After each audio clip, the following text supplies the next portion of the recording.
za nepce s vama.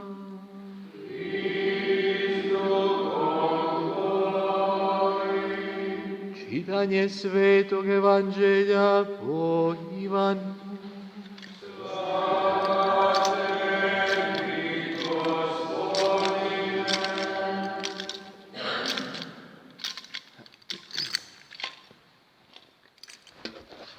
U ono vrijeme reče Isus Nikodemu: kao što je Mojsije podigao zmiju u pustinji, tako ima biti podignut Sin čovječji, da svaki koji vjeruje u njemu ima život vječni. Uistinu Bog je tako ljubio svijet, te je dao svoga Sina jedinorođenca, da ni jedan koji u njega vjeruje ne propadne, nego da ima život vječni. Da Bog nije poslao Sina na svijet da sudi svijetu, nego da se svijet spasi po njemu. Tko vjeruje u njega ne osuđuje se, a tko ne vjeruje već je osuđen, što nije vjerovao u ime jedinorođenoga Sina Božjega. A ovo je taj sud. Svjetlost je došla na svijet, ali ljudi su više ljubili tamu nego svjetlost, jer djela im bijahu zla. Uistinu, tko god čini zlo, mrzi svjetlost i ne dolazi k svjetlosti, da se ne razotkriju djela njegova. A tko čini istinu, dolazi k svjetlosti, nek bude bjelodano da su djela njegova u Bogu učinjena. Riječ Gospodnja.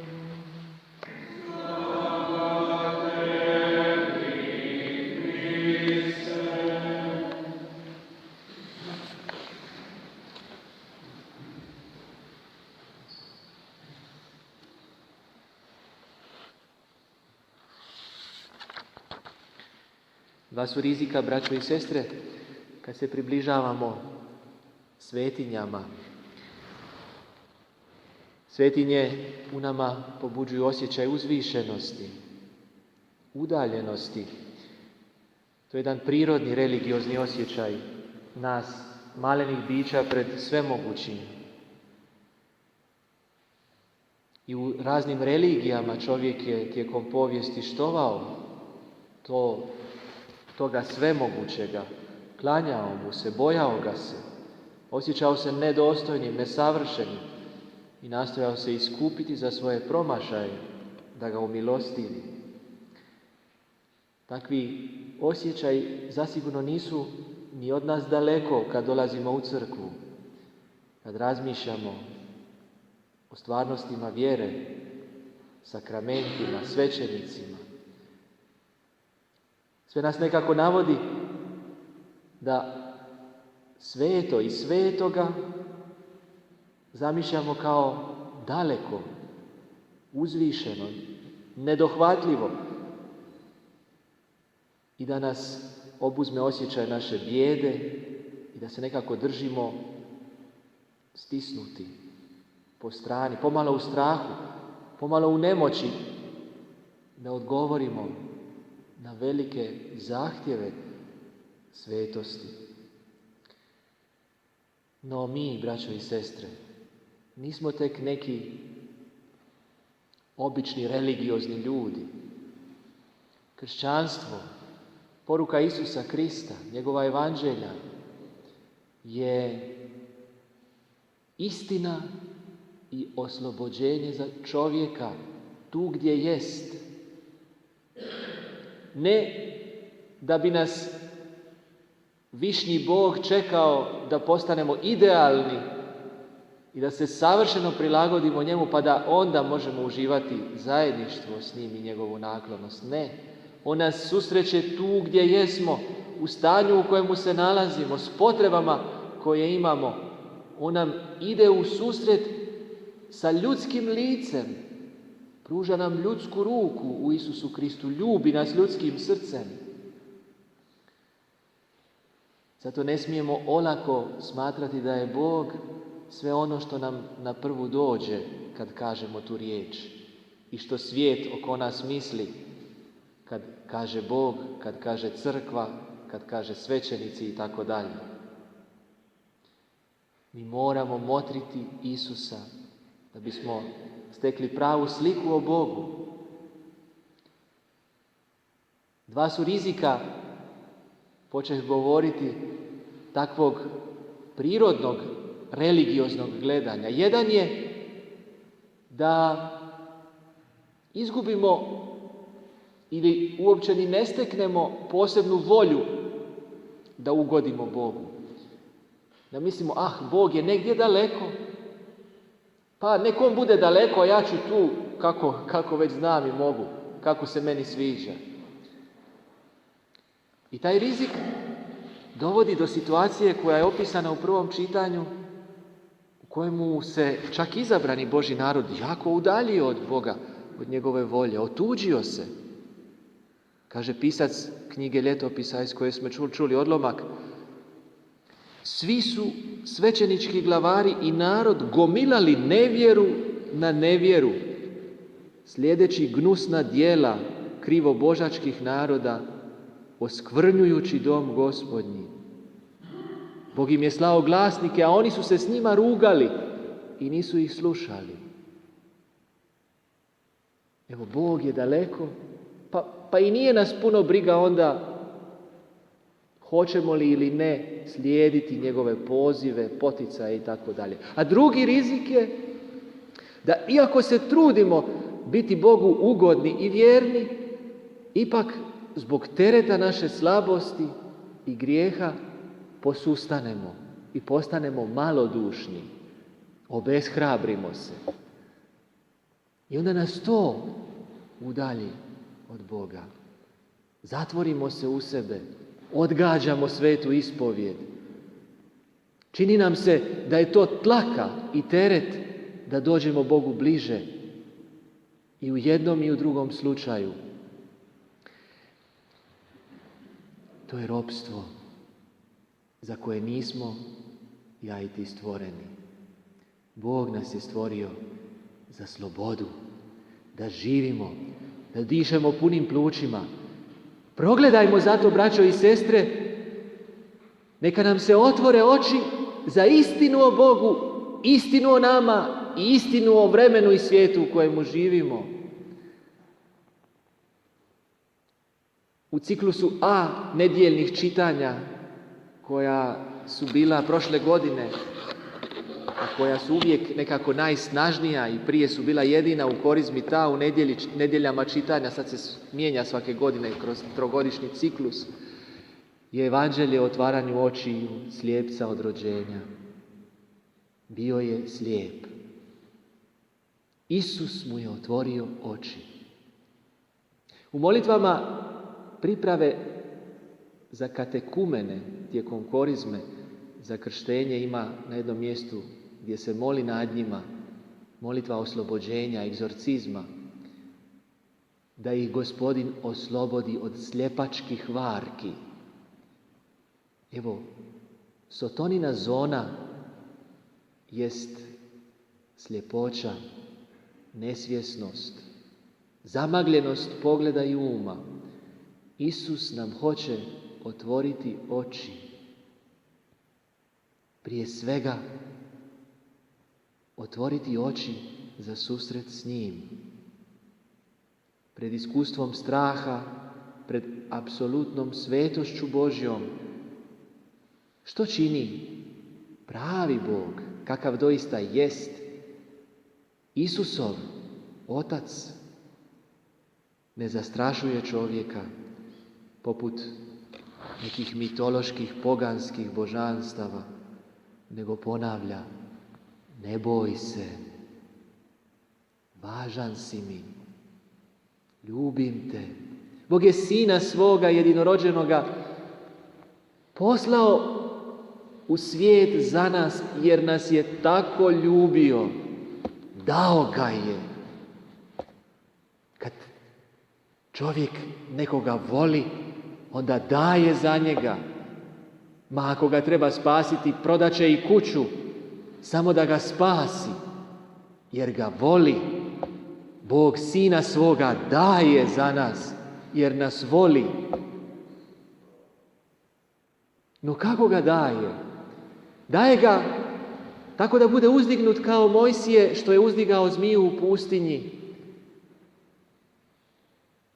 Daje ga tako da mu se drugi izrugaju, obezvrijede ga i obescijene. I upravo u tome što nije bilo uopće poželjno, društveno poželjno i osobno profitabilno, da tako kažem, upravo u tome, u takvom stanju, Bog očekuje da prepoznamo njegovoga Sina. I danas u svijetu Isus je izrugan, Isus je obescijenjen, njegovi proroci nisu prihvaćeni. Ima ono što je prihvaćeno i čemu se pljeska, čemu se povlađuje, ali to nije Isus. Evo samo na 3 primjera da to pokušamo uočiti. Otuđenje od Boga, sve manje ljudi u crkvi, sve manje ljudi mari za Božje zapovjedi. Bogopsovka. Je li se smanjila bogopsovka u vremenu krize u kojemu živimo? Ili nastavljamo huliti i vrijeđati Božje ime, Boga koji nas ljubi više nego sebe sama? 3. pobačaj. Narod nam izumire. 73 milijuna u svijetu godišnje ima pobačenih. Širi se cjepivo proizvedeno na temelju pobačaja. Samo ove 3 stvari, ima ih još puno, nažalost. Samo to gdje vidimo kako je Isus danas progonjen. On trpi. Trpi ne zato što bi njegova čast bila uvrijeđena, da je on pun sebe i tako dalje, kad ga se vrijeđa, nego trpi jer mi sebe uništavamo. Činimo duhovno samoubojstvo kad Boga vrijeđamo. Kad se od njega udaljujemo se od sebe i svoje sreće. Kad podižemo ruku na najslabije, na nerođene, mi zapravo sebi ispisujemo putovnicu za pakao. Zato Isus trpi i prezren je. Ali nas je nastavio voljeti. I na nama je da se opredijelimo, jer još imamo priliku. Hoćemo li prepoznati u znaku Isusa, koji je uzdignut kao što je uzdignuo Mojsije znak zmije u pustinji i pogled na koju je bio izlječujući, ozdravljujući za Izraelce, da ga mi gledajući Isusa raspetoga primimo lijek. Da se ne držimo daleko od Boga jer nam on kao nedostupan. Da se ne obeshrabrimo jer smo grešni, jer Bog je bogat milosrđem, kako nam veli Pavao. Zbog velike ljubavi kojom nas uzljubi, nas koji bijasmo mrtvi, on nas u Kristu oživi, on nas spasi. Ni jedno ni drugo ne možemo prihvatiti, jer je jedno i drugo ropstvo. A on nas poziva da nas izvede u slobodu. I ozračje, uvjeti, okolnosti u kojima se nalazimo na globalnom planu sve više poprimaju obilježje ropstva, čovjekova ropstva, diktature manjine, nametanja jednog mišljenja, cenzuriranja svih koji ne misle kao ti moćnici koji imaju u rukama svojima glavne medije. Na nama je da progledamo, da se ne pomirimo sa rastućim otuđenjem od Boga i širenjem pseudo-religije na bazi ove navodne pandemije s kojom se uvuklo puno toga otrovnoga u društvo, među nas ljude i hoće se uvući u naša srca. Mi moramo progledati kako nam se ne bi dogodilo ono što se dogodi žabi kad ju zagrijavaju pomalo i ona ne primijeti da je temperatura vode sve veća i jednostavno ne iskoči kao što bi iskočila da ju se baci u vrelu vodu. Hoćemo li dopustiti da tako uginemo dok nam neko polako zagrijava atmosferu straha i nudi nam lažno religiozna rješenja i izlaske iz onoga što nas je zadesilo. Braćo i sestre, nemojmo se opoganiti u vremenu kad su najsnažniji glasovi oni koji se rugaju Isusu i nude neke nove antikriste i antikršćanstvo kao religiju čovjeka, religiju zemaljskog zdravlja, religiju u kojoj se sve može žrtvovati samo da se kao vratimo na normalno, a s druge strane mnogi od njih nam prenose jedno ruganje zapravo pakla koje govori nikad se više neće vratiti na ono što je bilo. Vi nas slušajte, mi ćemo vam sve reći, nije vam Isus spasitelj, slušajte nas, mi ćemo vam ponuditi blagostanje u ovome svijetu, nema veze što zato morate prodati dušu, ali svejedno neće vam biti kao što vam je bilo. U našim rukama je vaša budućnost, slušajte nas, a svejedno nećete biti sretni. Daćemo vam malo da vas umirimo, ali uništit ćemo vas. I tako se širi strah. Tako se širi manipulacija, a mi smo ljubljeni od Boga. Svjetlost je došla na svijet. Nažalost, ima ljudi koji su više ljubili tamu i koji je i danas ljube. Ali ti i ja nećemo biti među njima, jer želimo doći k svjetlosti.